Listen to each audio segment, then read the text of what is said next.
عمران اسماعیل صاحب، سر یہی جو کویسچن آپ کے سامنے ہے کہ جو جن سے بات کرنا چاہ رہے ہیں، جن کے لیے بات کرنا چاہ رہے ہیں، وہ شریک بھی نہیں ہوئے، اور اس کو اب ظاہر ہے کہ نون لیگ تو شاید ایکسیپٹ بھی کرتی ہے، ان سے آپ کے رابطے بھی ہیں، لیکن ادر سائڈ جن کے لیے آپ کام کر رہے ہیں ان کی آپ کے بارے میں کیا رائے ہے وہ سب کے سامنے ہے. اس میں کوئی تبدیلی آئے بغیر کیا آپ لوگ کوئی رول پلے کر سکتے ہیں؟ شکریہ سکتی صاحب. نمبر 1 تو میں آپ کو کریکٹ کرنا چاہوں گا کہ ہم کسی کے لیے کام نہیں کر رہے ہیں. ہمارا کوئی ایسا نہیں ہے کہ کوئی ہم خاص ایجنڈے پہ کام کر رہے ہیں. ہمارا ایک ہی ایجنڈا ہے، وہ ہے نیشنل ڈائلاگ پر ہمارا ایجنڈا ہے.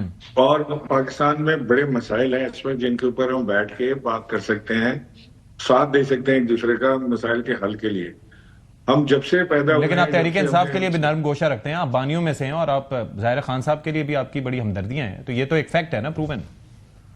آف کورس ہے، ظاہر ہے. ہم تو اپنے آپ کو اور آپ یہ سمجھتے ہیں کہ جو موجودہ جماعت ہے وہ یہ رول پلے نہیں کر پا رہی، that's why you are in there? نہیں، موجودہ جماعت تو ہے ہی نہیں، پی ٹی آئی تو ہے ہی نہیں. P T I does not exist any more. یہ تو اب عمران خان اور عوام ہے. پی ٹی آئی میں تو یہ ویسے آوت جاوت ایک لگی بھی ہے، اور وہ لوگ پی ٹی آئی کو رن کر رہے ہیں جنہوں نے کبھی سیاست کی نہیں. ہلکے کا الیکشن کیا دور کی بات ہے، انہوں نے شاید اپنے محلے کا بھی الیکشن نہیں لڑا. اور ایک غیر معمولی حالات کے اندر وہ پاکستان کی سب سے بڑی جماعت کو چلانے کی کوشش کر رہے ہیں، اور وہ بھی نان پولیٹیکل انداز میں.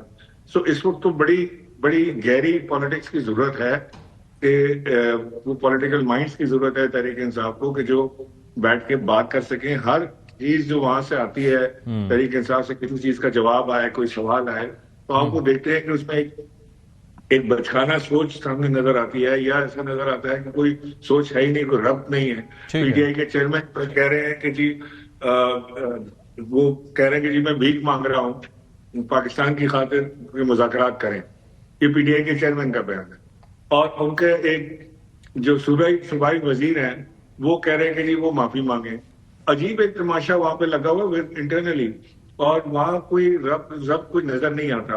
ہم نے تو آج جو کوشش کی ہے، میں سمجھتا ہوں کہ بڑی کامیاب ہماری آج کی کانفرنس تھی.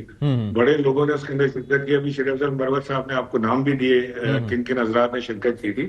اور اس میں ہم یہ سمجھ رہے ہیں کہ جن لوگوں نے حضرات نے شرکت کی ان کا ہم بہت مشکور بھی ہیں، اور انہوں نے آج بڑی اچھی باتیں کھل کے وہاں پہ باتیں بھی ہوئی، اور آگے بڑھنے کا ارادہ بھی کیا گیا. یہ سارے وہ لوگ ہیں جن کو ایک پلیٹ فارم ابھی تک کوئی ایسا نہیں ملا تھا جس پہ بیٹھ کے بات کر سکیں، گفتگو کر سکیں، ڈائلاگ کر سکیں. اور آج بڑی کھل کے ڈائلاگز وہاں پہ ہوئے.